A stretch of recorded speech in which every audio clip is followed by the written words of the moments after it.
Please rise as you are able for the presentation of the colors and the singing of the national anthem.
Please be seated.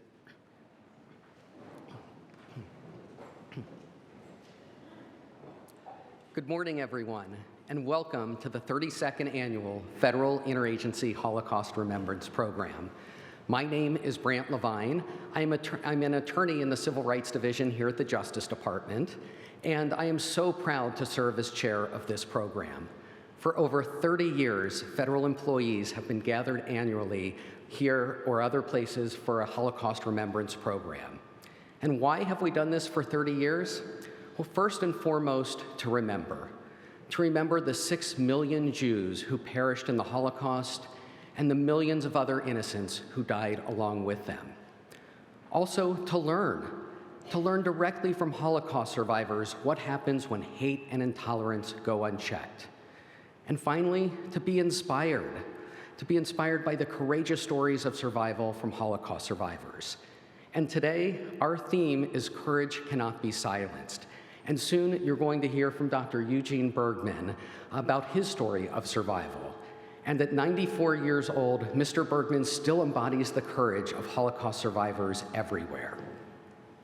And also on the theme of courage, today we think of our veterans, because our program occurs on the 80th anniversary of Allied troops liberating concentration camps in Europe.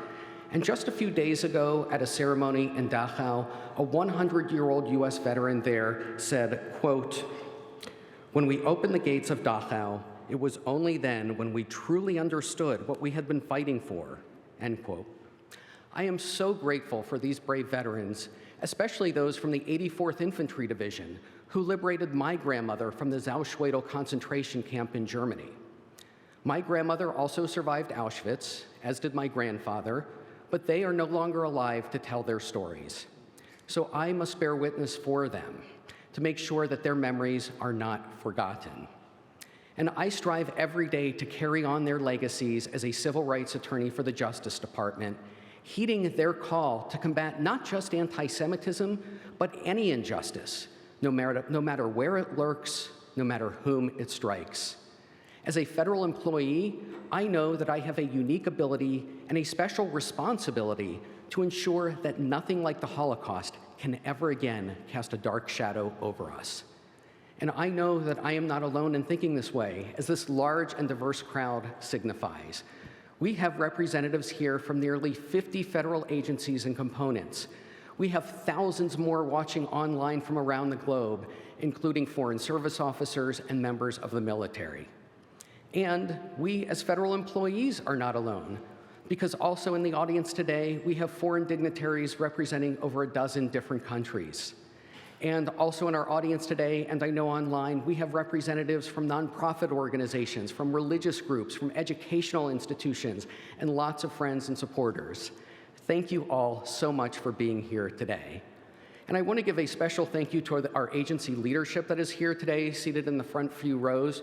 We have so many agency leaders and appointees that I am not going to try and call out everyone by name, but I want you to know that your presence here means so much to us, and it sends such a strong message to others that you are here as well. So please join me in acknowledging the agency leadership here today.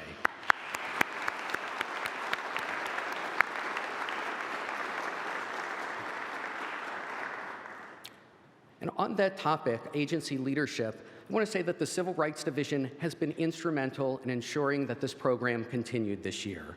And that brings me to our first speaker, Assistant Attorney General Harmeet Dhillon. Ms. Dhillon is a nationally recognized civil rights and constitutional law attorney, having founded both the Dhillon Law Firm and the nonprofit organization Center for American Liberty. She was nominated by President Trump in December 2024 to serve as the Assistant Attorney General for the Civil Rights Division. She was later confirmed by the Senate and sworn in last month by Attorney General Pam Bondi. Under her leadership, fighting anti-Semitism has been a top priority for the Civil Rights Division. So please join me in welcoming Assistant Attorney General Harmeet Dhillon.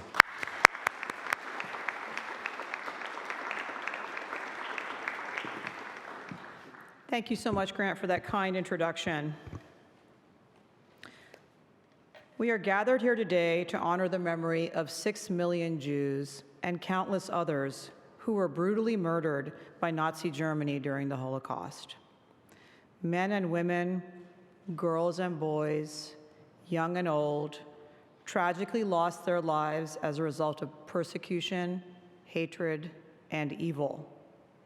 The atrocities committed during this dark time are unfathomable, yet they're seared into our collective consciousness. First came the systematic exclusion of Jews from society, legally, politically, economically, and socially, as the rest of the world looked on. Then, the violent riots and vandalism of homes and businesses of the Jewish community. And finally, the awful, lawless concentration camps and extermination camps where Jews were first forced to work and die. These horrors precipitated the need for a new word, genocide, to describe the magnitude of these crimes against the Jewish people. We are also gathered here today to honor the survivors of the Holocaust. One of them, as was mentioned, we will hear from today, Dr. Eugene Bergman. These brave men and women withstood the violence and terror intended for them and stand witness and are an inspiration to us all. Their courage and fortitude are moving and inspirational in the face of unimaginable horror. Last month marked the 80th anniversary of the liberation of several Nazi concentration camps and death camps by our brave American troops. Gina Rappaport, a Polish woman, was one of the survivors of these concentration camps liberated by the American soldiers. She lived in Krakow, Poland during the German occupation. She was forced to relocate to the Tarnow ghetto. She spent 2 years in the Bergen-Belsen concentration camp in Germany, and she witnessed many horrors. There was barely any food, no heat in a harsh winter. She saw babies shot in their mother's arms. They were rounded up by age. The Nazis took every 10th young person and executed them. She narrowly escaped this fate by being the 8th person in such a line of 10. She obtained false papers saying that she was Aryan, so she could work in another city to provide for her sister and her mother. She returned to Tarnow after being deceived by the Gestapo into believing that she and her family would be allowed to leave the country. Instead, she was sent to the Bergen-Belsen camp, where she shared a barrack with 300 people suffering from severe malnutrition and illness. In April 1945, after 2 years in that camp, she and others were put on a train transport. They were told they would have to walk across the Elbe, a major river, in order that would almost certainly lead to their deaths by drowning. In her memoir, Gina states, "We were 7 days in the train, traveling very slowly, when we were liberated by the American Army on the 13th of April. It was the luckiest day of my life. At that moment, when I saw the first American soldier from afar, what a joy. I couldn't believe my eyes. I was sure it was a dream, but still it was true. I shall never forget what I owe to the American Army. I hope I will be able to estimate the right value, what the Americans have done for us. Now, after 5 years of suffering, I shall know how to appreciate the more liberty." Gina's testimony reminds us that the Holocaust was a deliberate attempt to eradicate not only an entire people, but the very ideal of freedom itself. The horrors included theft of Jewish property, burning down synagogues, boycotts of Jewish businesses, forbidding Jews from working in the legal and medical professions, internment of Jews in ghettos and concentration camps, and death in gas chambers by starvation by illness. We should be proud of the brave witness and moral courage that our troops bore in helping defeat Nazi Germany and fighting its evil genocide. They tangibly upheld the values we all gathered here today hold dearly, the rights to life and liberty. As the head of the Civil Rights Division, I am very proud to serve alongside many other colleagues in the Justice Department who are also fighting today for freedom to flourish in a different setting. The horrors of the Holocaust give new meaning to our ongoing work in the Civil Rights Division and in the government against anti-Semitism by showing us how very necessary it is to protect our religious and civil liberties from those who would take it away. We are so many years removed from the horrors of the Holocaust, and yet today, People in our society in the United States, because of their religion, are barred from passing across their campuses, from freely exercising their faith, from even attending their synagogues in this very city itself. The love of freedom occasioned by the heroes of the Holocaust is the creed of every American today. The right to practice and hero one's faith and exercise one's faith in accordance with that freedom is a very founding principle of our society, one that so many fought and died for. Under President Trump's leadership and Attorney General Bondi's leadership, the DOJ seeks to confront anti-Jewish bigotry wherever we find it in the United States and ensure that same peace and security for all people of faith in our country today. The significance of the Holocaust, the horrors of that genocide, and the absence of human decency should never be forgotten or lost on us. And moral clarity is ever more necessary today as it was in that time. Enforcing our constitutional and statutory laws against the violence and harassment that Jewish Americans are facing today is but one way that the United States continues to advance its promise that we will never forget. Thank you.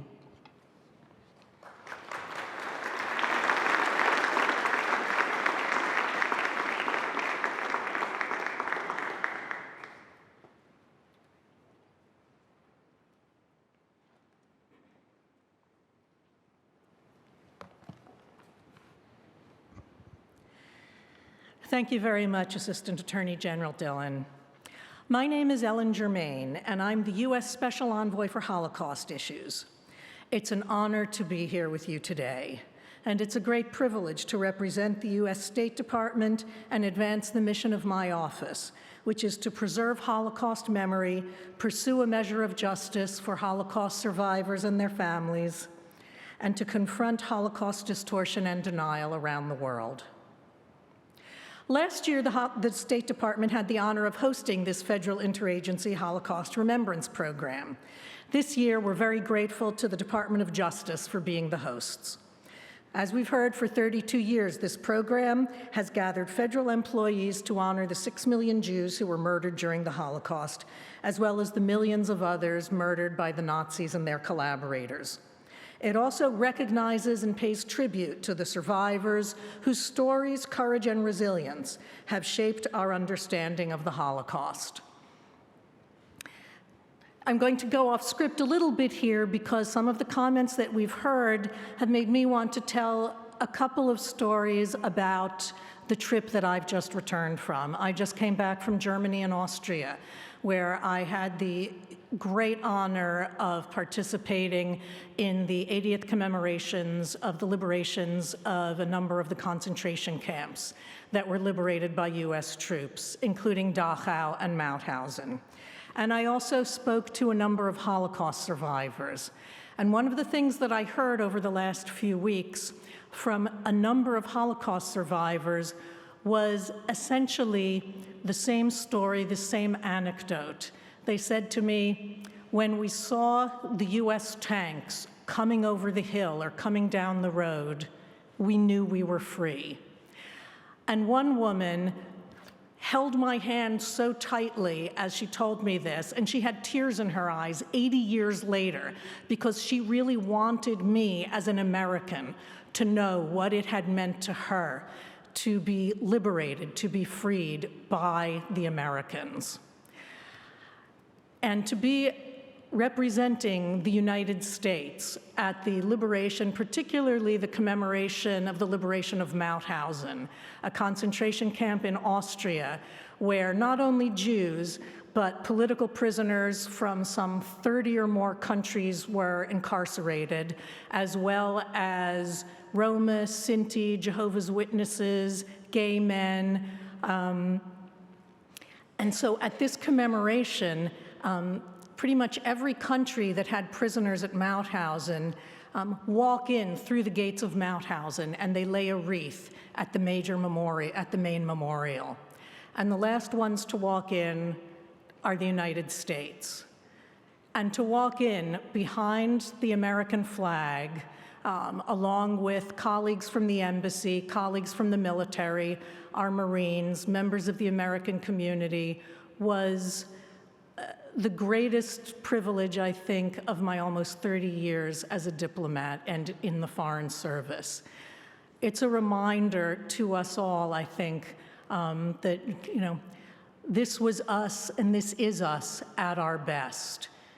This was us going in to liberate the people who were incarcerated, tortured, in the concentration camps, and I think it's a reminder to us all as federal employees, of what we aspire to and of the good that we can do, all in our own ways, as we strive to uphold those ideals that greatest generation truly embodied.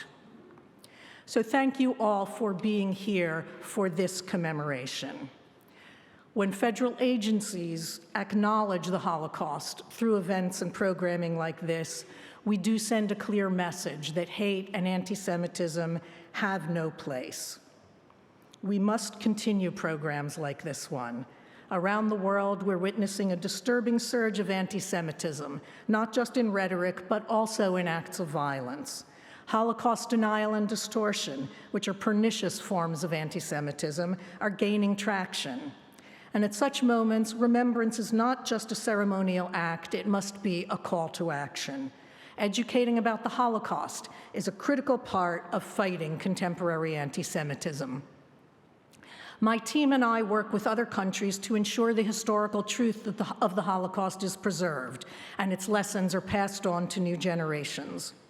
My office works to bring a measure of justice to those who suffered the Holocaust's unspeakable horrors. We advocate with other governments for the implementation of commitments related to Holocaust-era property restitution and compensation. And as the United States is home to the world's second largest population of Holocaust survivors, we work to ensure direct support for all Holocaust survivors' needs to help them live out their remaining days in dignity.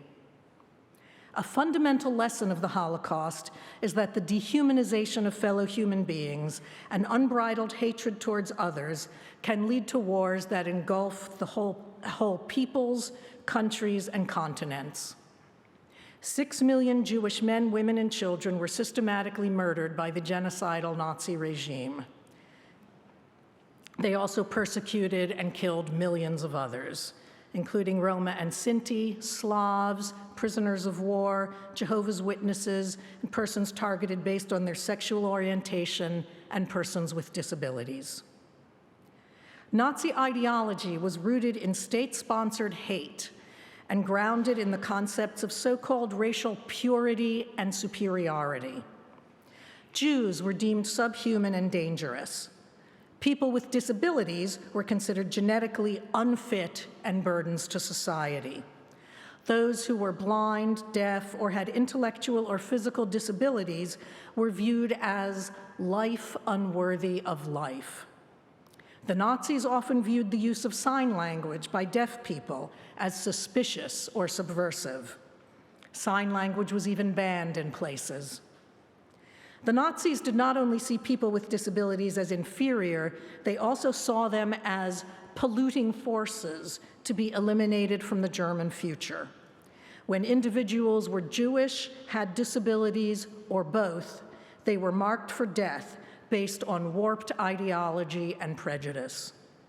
At the beginning of World War II, individuals with mental or physical disabilities were targeted for murder in what the Nazis called the T4, or euthanasia program. An estimated 250,000 people at least with disabilities were ultimately murdered by the Nazi regime.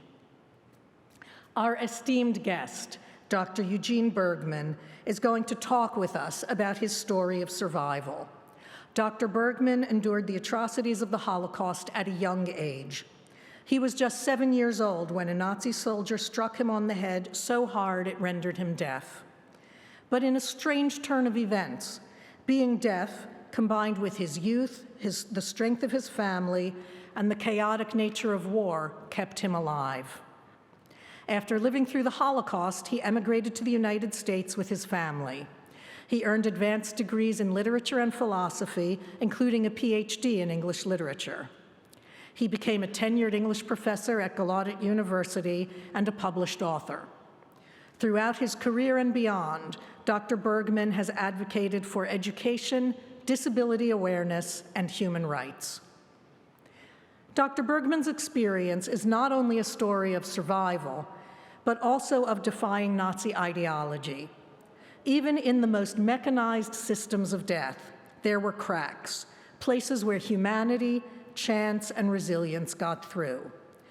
His story continues to inspire students, educators, and readers across generations, and I know it will do the same for us today.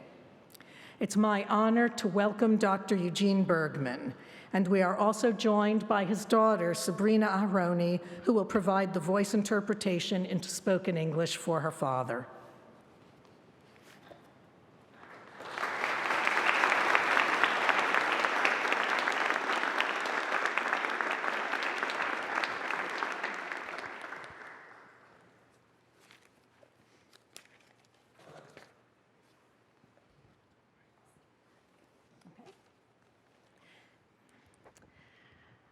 All right, well, welcome Dr. Bergman again. And let's start by talking about your early life in Poland. You were born in 1930 in Poznań and had two older brothers, David and Bronek. Your family was middle class, and your father, Pesach, owned fabric stores in Poznań and Łódź. Your mother, Sarah, was a homemaker whose steadfast belief in her family helped you get through the years of trauma at the hands of the Nazis. In 1939, the Nazis invaded Poland, and your father's stores were confiscated. You were just 9 years old. So can you tell us about that? In the early days of the Nazi occupation, you were attacked, which resulted in your becoming deaf. Can you tell us what happened on that fateful day? Yes. I and several other children, we were playing hockey. We were playing hockey in the street. We had a puck and a stick. As it happened, two German soldiers were passing by.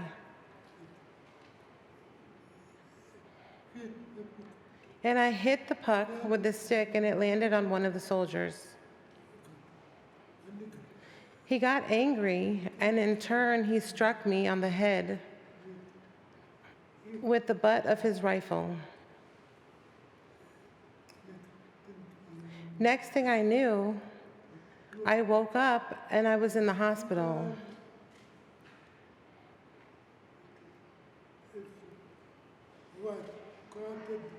I woke up and I saw a white-coated doctor come in. The doctor was saying something and speaking to me. I saw that his lips were moving, but I didn't hear anything. That was the moment when I realized that I had become deaf. As a child, can you tell us what did it mean for you at that time to lose your hearing, especially in light of the terror and the chaos that accompanied the Nazi occupation?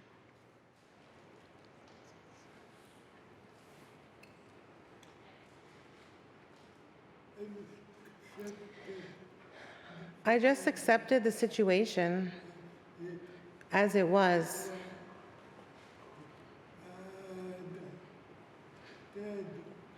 I adapted to it.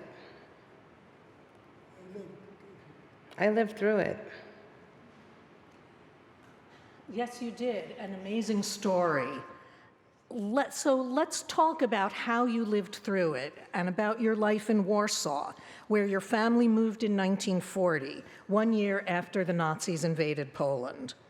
At first, your family lived there in the non-Jewish part of the city, but despite your family, and especially your father's best efforts, you were forced to move to the Warsaw Ghetto, the part of the area set aside for Jews in 1940, where almost 500,000 people were crowded into an area of less than 2 square miles. So tell us, did your whole family move to the Warsaw Ghetto?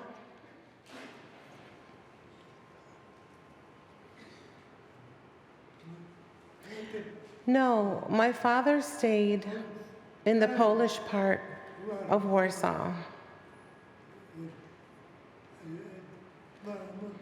He stayed there while I and my mother and my two brothers moved into the ghetto.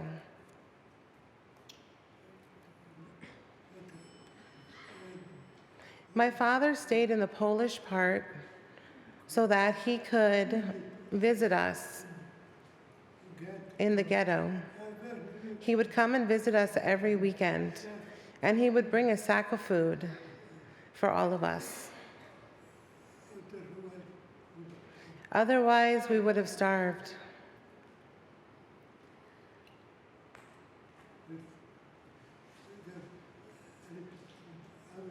He also gave a little bit of food away to beggars in the ghetto.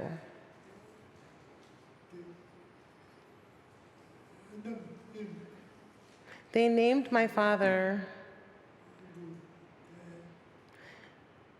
Der Gut Mensch, and that's Yiddish for a good man. What an incredible title, especially in the midst of such horror and such brutality. So really, the fact that your father was living with false papers in the non-Jewish part of Warsaw really saved your lives and perhaps those of others in the ghetto as well. Can you tell us a little bit more about your life in the ghetto? What were the family's living conditions?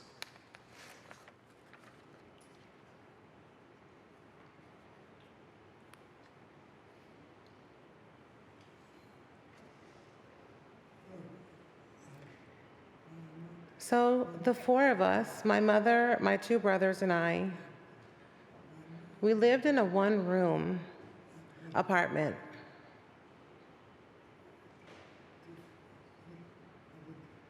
It was a very hard life. Any Jew who tried to escape from the ghetto was shot. And also, the living conditions inside the ghetto were terrible. The Germans crammed 500,000 Jews into a small part of the city. So there were about 5 to 7 people living per room. There was no soap. There was no toothpaste. And food was rationed. They rationed it to 1 slice per person daily.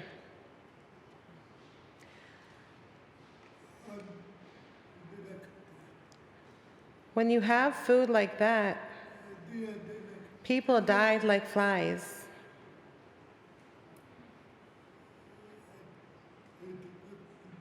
And all the 500,000 Jews, they would have died in the first year in the ghetto.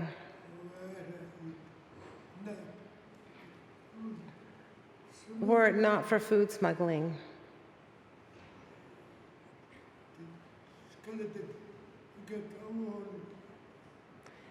They were able to, at nighttime, get to the ghetto wall and sneak in with sacks of food and help the Jews to survive. But the death rate was very high. Every month, it was about 3,000 to 5,000 Jews that would die of starvation.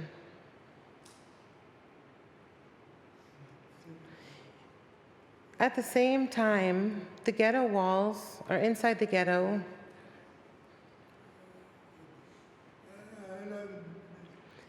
it was a living place for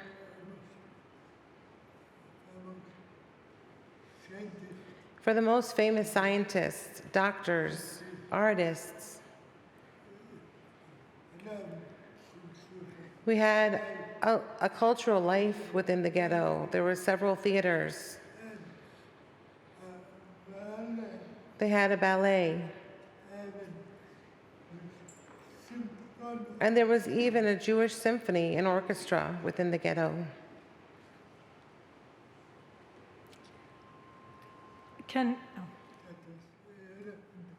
That was life in the ghetto.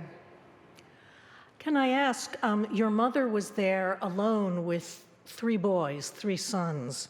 How did she hold up? How did she deal with that? Was she afraid?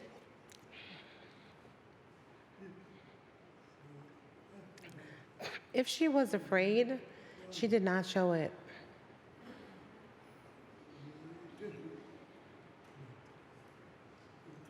We 3 brothers, we always looked up to our mother. She was so calm. She had such a calm temperament. She was a wonderful woman. She never showed any kind of fear or any worry. And for you, as a little boy who was then deaf, how did you communicate, and how did that affect your childhood in the ghetto?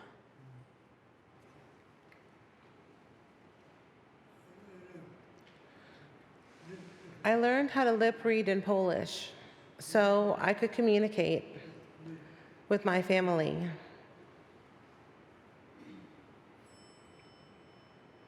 Were other children willing to play with you?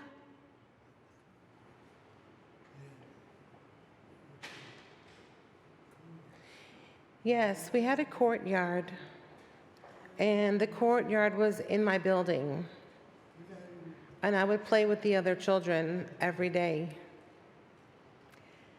And so then on July 22nd, 1942, the Nazis began deporting the Jewish population of the Warsaw Ghetto. They deported them to the Treblinka extermination camp. Over the course of 3 months, some 265,000 Jews were deported to Treblinka and murdered. So, Dr. Bergman, how did you and your family avoid being deported?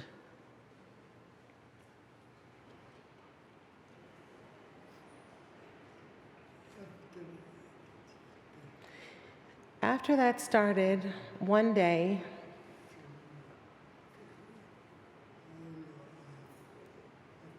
someone threw a loaf of bread through the window of our apartment.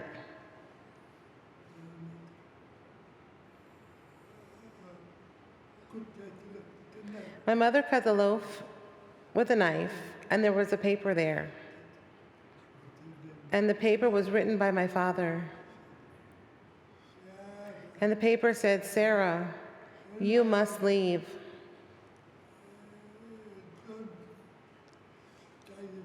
Don't stay in the ghetto. Avoid the trains."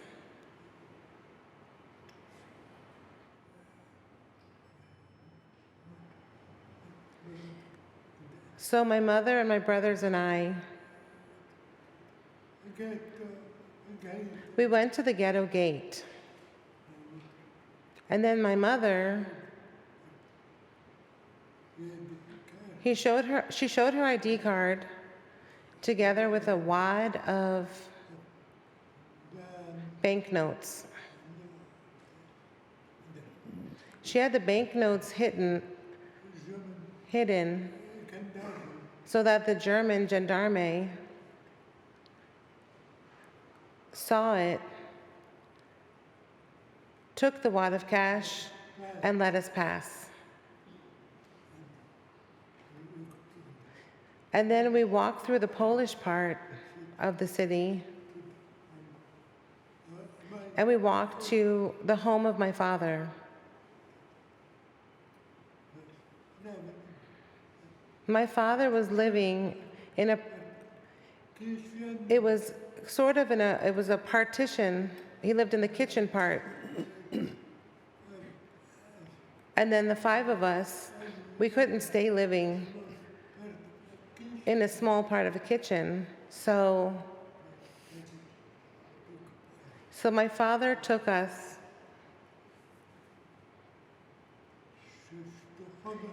to Costa Hova.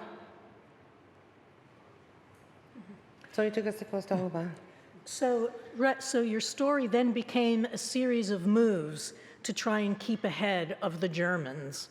And yes, first you moved to another ghetto in Częstochowa, and then when the deportations began there, you moved to the city of Kielce, and finally back to Warsaw, where your father again used false papers so that the family was able to live outside the Warsaw ghetto. And I understand you were there in April 1943 when the remaining Jews in the Warsaw ghetto revolted against the Nazis and held out for almost a month.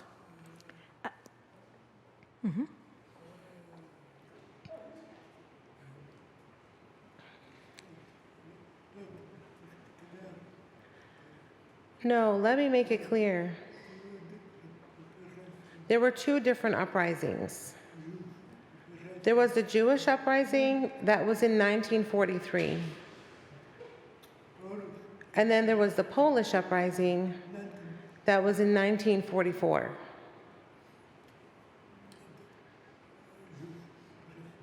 The Jewish uprising, that is when I was already outside of the ghetto, and I was living in the Polish part of Warsaw. So from the window, I could see smoke. I could see smoke blaring in the air. The Germans were burning the ghetto.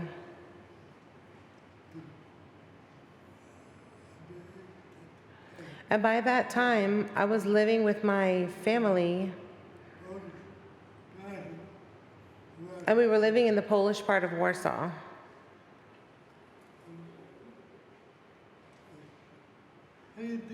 I was, quote unquote, hiding in plain sight.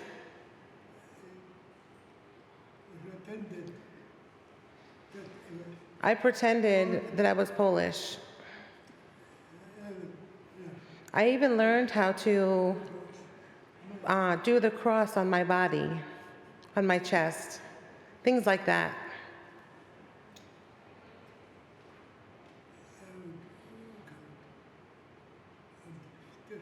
I would go out on the streets. I would go out every day. And then came August 1st. That was in 1944. That was when the Polish uprising started. On that day, I was outside. It was so hot. It was so hot that I decided to go swimming. And I went to swim in the Vistula River. And what happened?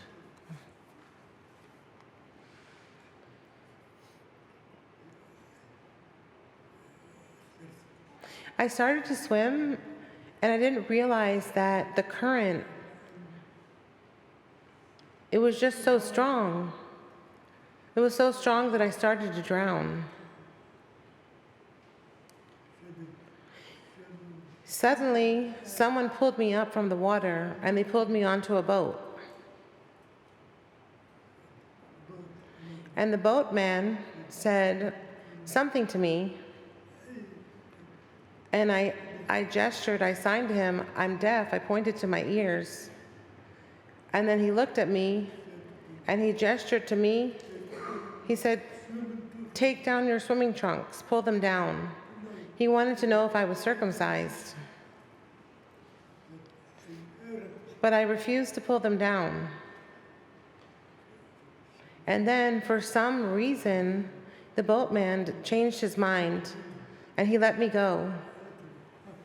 He let me off his boat, and I stepped onto a riverbank.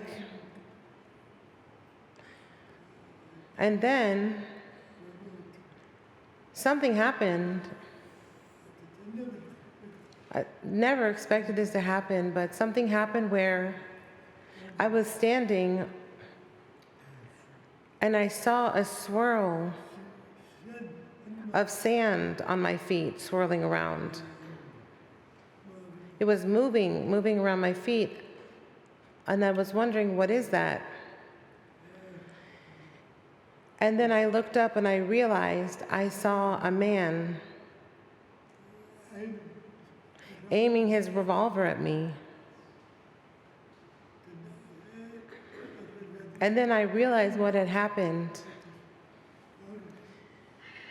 This gentleman was a Polish insurgent, and he was shouting at me to put my hands up, but I didn't hear him. So that's why he shot at me, but he missed. So instead of actually getting me, the sand was swirling around my feet. So I looked at him, I pointed at my ears. I said, I'm deaf, I'm deaf. And then he understood that's why I didn't surrender my hands in the air. So he let me go. And so did you go back home, or as I understand it, No, that same day, the Polish uprising started, and I was alone, so I couldn't go back to my home. There was fighting between the Polish people and the Germans. So I stayed in different Polish homes until the end of the Polish uprising. and so really when you were shot at by the Polish insurgent, in some ways, your being deaf almost helped to save you, because when he understood that you couldn't hear him, he let you go, right? Yes.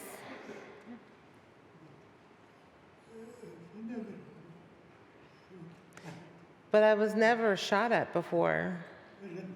So wow, what an experience that was.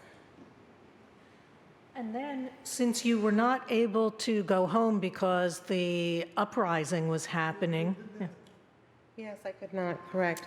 I understand you actually ended up with the insurgents yourself for a while. Is that right? Yes, yes. And then,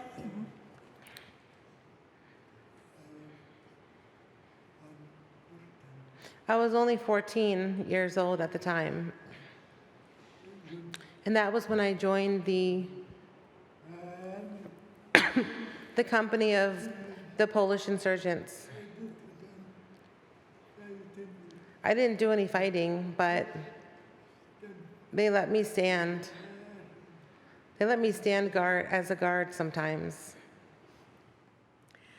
and then when the insurgents were captured, you ended up in a POW camp and were then moved to a secret Nazi aircraft factory in Sazoni, near the city of Meissen in Germany.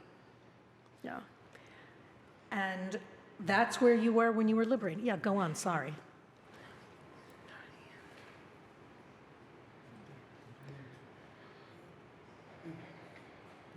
Yes, after 2 months, the Polish insurgents surrendered, and then I went with them to a prisoner of war camp.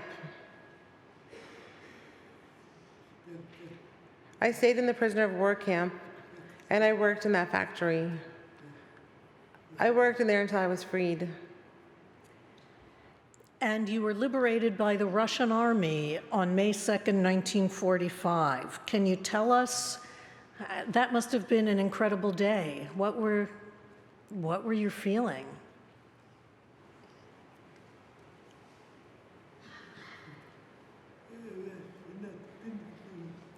Look, I was not thinking, I was just acting.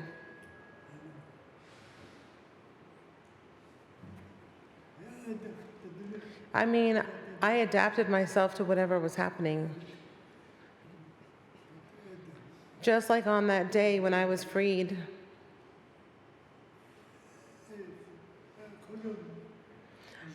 I saw a column of German refugees marching westward.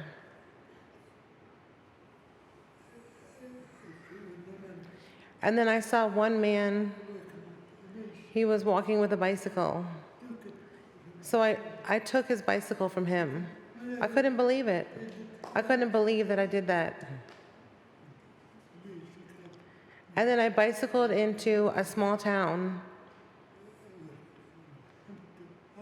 And that's where I saw an empty house. And I entered the empty house, and I saw some food on the table, so I ate it. And then I found a train going to Poland. So I headed back to find my family.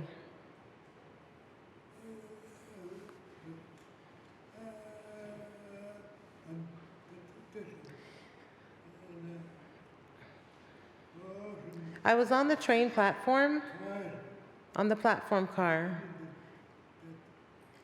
And in the middle of that car, there was a king-size bed on it, which laid there was a Russian officer with a woman that laid on that bed. I wasn't kidding, I couldn't believe it.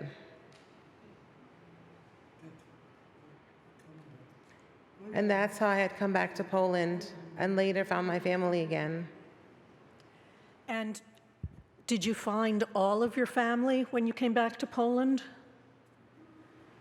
No. Just my mother and my one brother.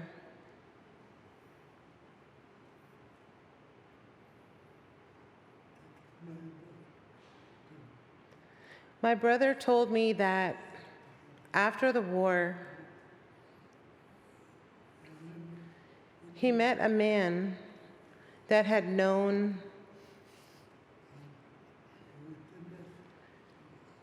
us, and that man had witnessed a German soldier shoot and kill my father and my older brother, my other brother. My other brother told me that they were shot in secret, and I never told my mother. We never told our mother about that. We just let my mother hope that my father and my other brother were still alive.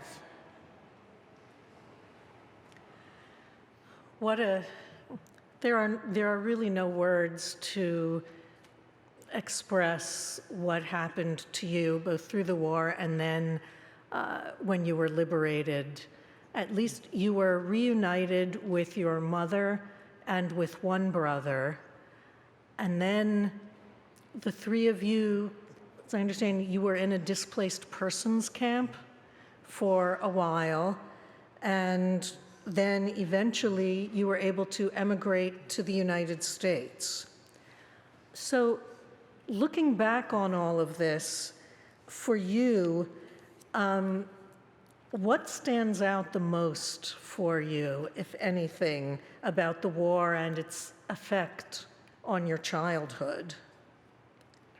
Did you have a childhood, did you feel?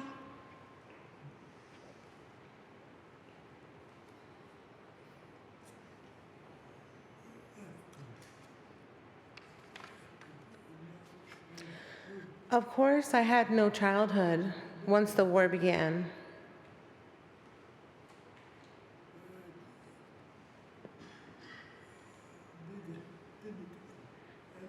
The biggest thing that I learned about the war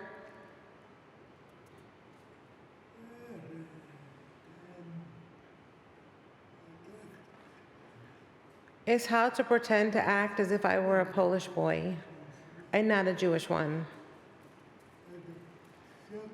I had to learn how to adopt a second persona.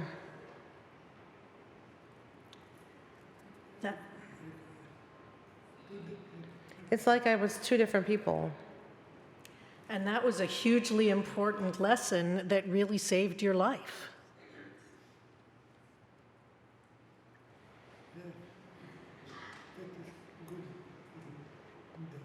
Yes, but that was good for me in the war, but not after the war. After the war, I got to live a normal life without pretending. So as we come to the end of the war and your story, and as you said, you were then able to start living a more normal life. You became an educator, and so in these days today of rising anti-Semitism, of Holocaust distortion and denial, do you have any thoughts on how we all, as just ordinary people, as educators, how can we best safeguard the history of the Holocaust for future generations to make sure that nothing like what happened to you ever happens again?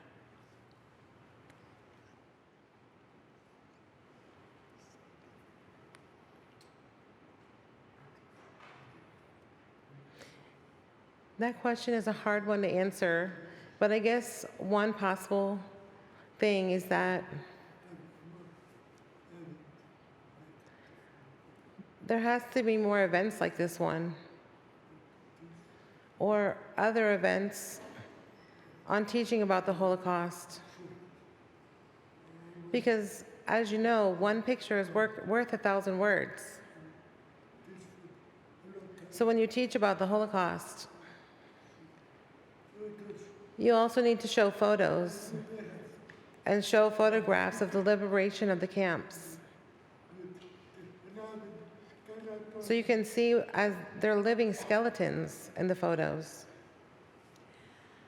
And even more than photos is hearing directly from survivors like yourself about what you went through, about your stories, because that really, I think, brings home to all of us the horror of the Holocaust and the need for all of us to work together to make sure that no such thing ever happens again.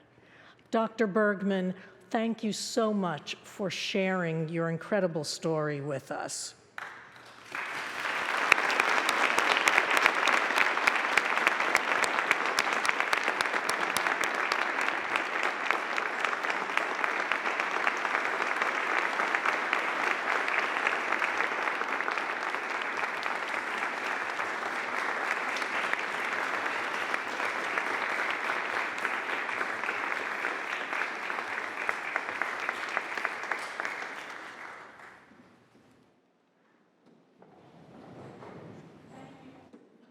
So much, and now it's my honor to introduce Ronald Piaseczny, who will speak to us. Thank you. Can you hear me? All right. From a young age, I remember my father saying, "Ronald, and also my brother Alex, get an education. It is the one thing that they cannot take away from you." As a child, I really didn't know who the "they" was that he was referring to. But as I got older and learned about my father's story, it started to become clear why he had said that. My father, Zenon Piaseczny, was born in Torun, Poland in 1930. His father owned a prominent butcher shop. His mother was a stay-at-home mom raising 5 kids, his older siblings. My father had just turned 9 years old when Germany invaded Poland, starting World War II. In the months that followed, my father's family was to experience firsthand the brutality of the Nazi campaign.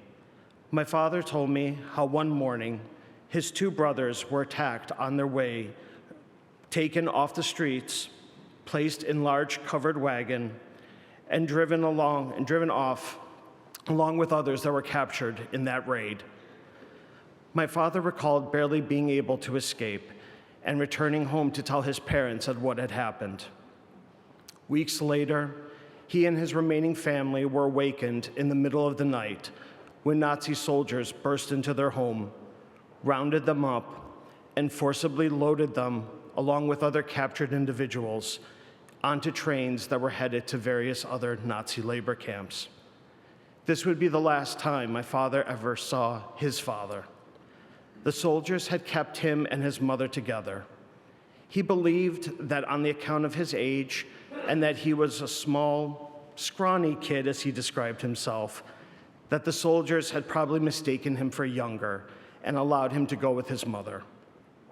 His siblings and his father were sent off to various other camps, separated from one another. My father and his mother Jadwiga were placed on a train with hundreds of others and sent to the Darmstadt labor camp in Germany. My father did not speak much of the horrors that he witnessed and endured. In part, I believe it's because he did not want to revisit those memories. And in other part, I believe it was that he did not want to scare my brother and I with the details. Of the few times that he did speak of his experiences, he would recollect some of the details. He told me once that when he arrived, he had to sleep in the stables meant for the animals, along with the other children that were prisoners. His mother was made to work in the kitchen, cooking for the soldiers. The experiences were painfully traumatic for my father, and it was difficult for him to share those details of what had happened to him in the camp. One story that he did tell us was that he was forced to watch Nazi soldiers take turns beating his mother over the transgression of simply stealing a potato out of the kitchen to give him something to eat. The nightmare for him ended in 1945, when American troops liberated the camp. However, liberation did not mean freedom, not yet at least. With no place to go, he stayed at the Darmstadt labor camp for a while and was later transported to another displaced persons camp in Liebstedt, Germany. The American Red Cross had set up operations at various different camps and were taking care of displaced persons. Through their efforts, they were successful in reuniting my father and his mother with his brother Benedict and his sister Irina. The Red Cross continued to work tirelessly and found a distant uncle living in the United States who had agreed to sponsor the four of them to come to America. They arrived in New York City, crossing the Atlantic by boat. My father recalled how he had tears in his eyes when he saw the Statue of Liberty. As a happy side note, I want to add that my father's two brothers were also eventually located. My father was able to sponsor, years later, his brother Zygmunt to come to America, while his older brother Oleg decided to stay in Poland. When World War II ended, my father was now a teenager. He had arrived in America at the age of 17. As soon as they processed him through Ellis Island, he boarded a train to Buffalo, New York, where the uncle that they had found through the Red Cross had sponsored him was living. At that time, Buffalo was a city of immigrants, with pocket communities filled with various European immigrants who spoke their native languages. My father was able to find work quickly and worked at various pizza shops and bakeries, all low-paying jobs with very little prospect for financial stability. Military service, in his eyes, was the only way to secure a future. As he put it, in the most broken English, I begged a Coast Guard recruiter to allow me to join the military. It was the only way I saw of having a future. The recruiter did assist him with becoming a citizen, and soon thereafter, my father was admitted to the Coast Guard.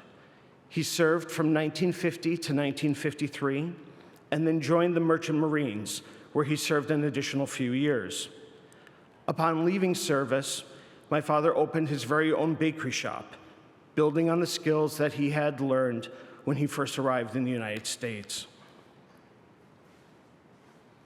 On a trip to Poland in 1973, he met my mother, and he fell in love, and they married. After 45 years of successfully running his business, he eventually retired. During those 45 years, he made some of the most amazing and delicious breads I swear I'm still burning off some of the calories from some of the things I ate. It's happy memories for sure. At one point, my father was the sole provider of breads and baked goods for 10 different restaurants in Western New York. However, sadly, in 2005, my father passed away. My father never had a formal education after 9 years old. He was self-taught, an avid reader, who educated himself by reading encyclopedia articles, books, and magazines. In another life, he may have been a teacher or a professor, but he made sure to pass on his love of learning to his 2 children. I stand before you today telling you my father's story because his life and his message shaped my worldview. It was through his actions and his words that I learned of love and compassion, but I also got to understand that the world also had evil and there were people who hated others. As I grew older, my father's words that he spoke to me about education began to finally make sense. In a world where anything and everything material can be taken away from you, it is knowledge and education that cannot be stripped away. Understanding history and learning from others helps us to shape the world we live in.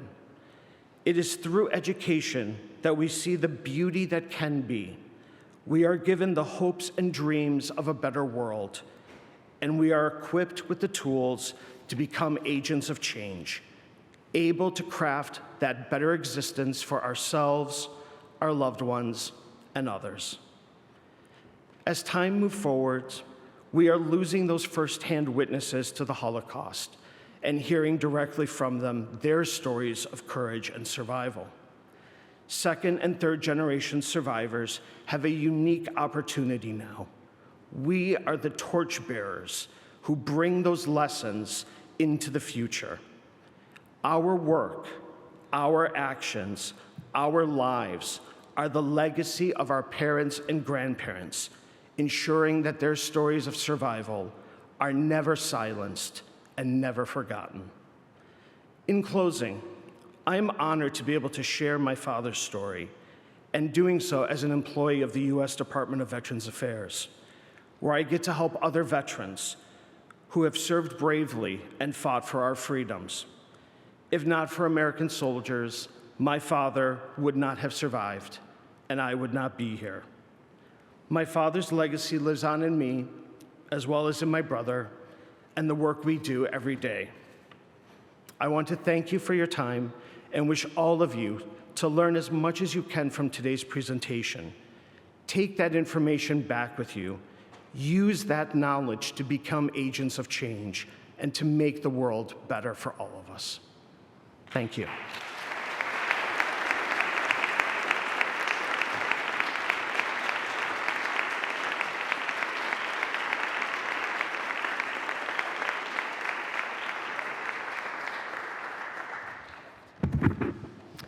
Thank you, Ronald, for those very moving remarks.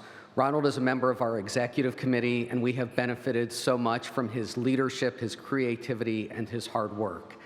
And Ronald's remarks are a new part of our program where we honor the descendants of Holocaust survivors, because as Ronald noted, we are the living links between the Holocaust survivors and future generations who will not know them. And I know Ronald and I are not alone, so let me ask, if you are a descendant of a Holocaust survivor, could you stand up now? So we have a lot of people standing in this room here, and what I would say is, after this program, go up to one of these people. Everyone has a story to tell. Thank you. You may be seated.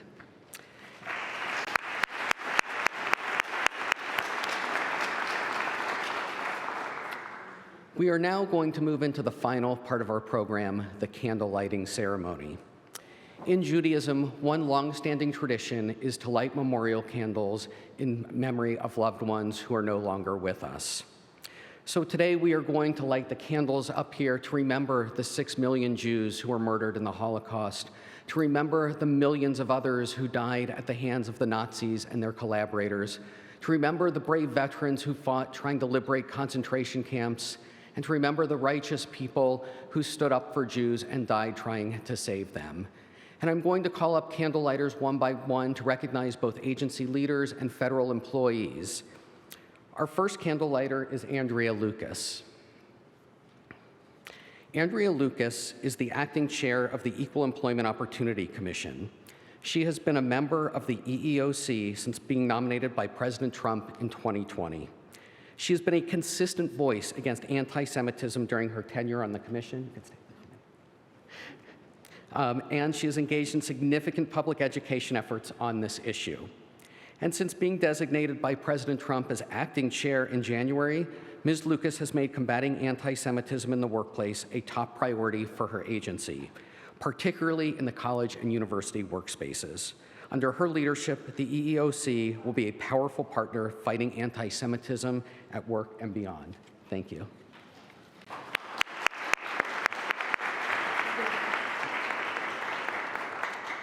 Our second candlelighter is Leo Terrell.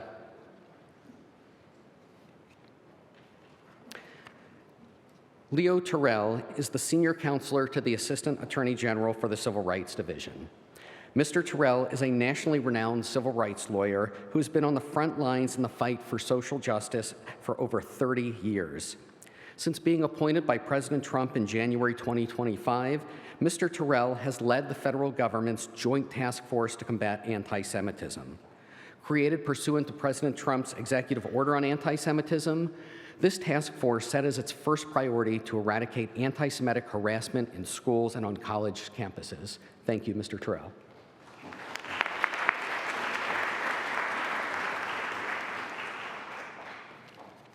Our third candlelighter is Henry Kerner. Henry Kerner is the acting chair of the Merit Systems Protection Board. And pictured above here are his grandfather, Leonard Krasinski, and his mother, Larissa Rappaport.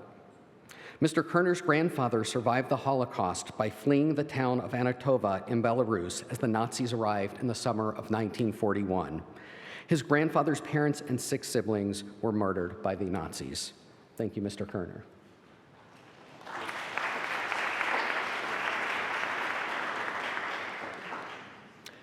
Our next candlelighters are siblings Alana and Daniel Kuhn. Alana is an attorney advisor in the Department of Transportation's Office of General Counsel, and Daniel is a senior analyst with the Government Accountability Office. Pictured on the left are Louis and Serena Weiss, their maternal grandparents. Louis was a resistance fighter in Czechoslovakia. Serena escaped Czechoslovakia to America in 1938 with 1 sister, leaving her remaining siblings and parents behind who perished. Pictured on the right is Alexander Kuhn, their paternal grandfather, along with their grandmother. Alexander survived Auschwitz-Birkenau and Mauthausen and came to the U.S. as an orphan at age 16. Thank you.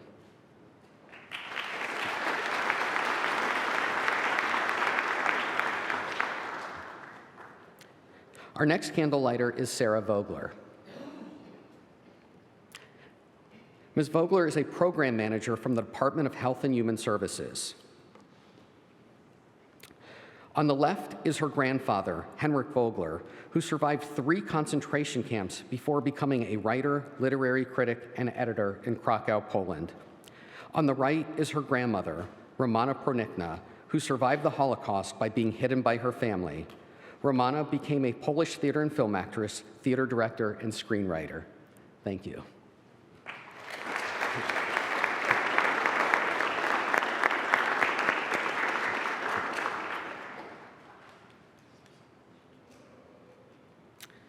Our next candlelighter is Stephen Miller. Stephen Miller is Deputy Assistant General Counsel for Environment at the Department of Energy. And Mr. Miller is in his 47th year of federal service. Pictured above are his friend and Holocaust survivor, Michael Taylor, who passed away last year at age 102. Mr. Taylor was a French underground fighter before serving in General Patton's U.S. 7th Army and later in the Israeli War of Independence. He later became a U.S. businessman and entrepreneur. Thank you.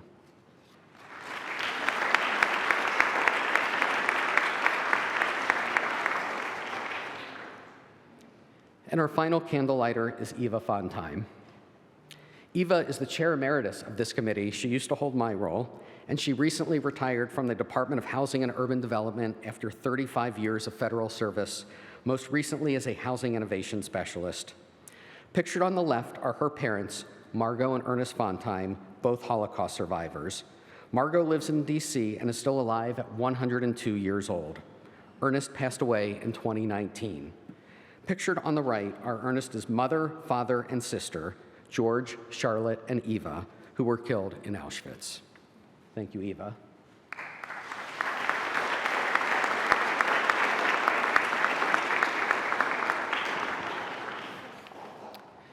As we conclude the program today, I want to give a special thank you to Wendy Dornberg, Ronald Piaseczny, Michael Orlov, Karen Crump-Wilson, and Tracy Pirelli, who put in so much work to our program. I also want to thank our cellist, John Kaboth, for his beautiful rendition of Ravel's Kaddish at the beginning of our program.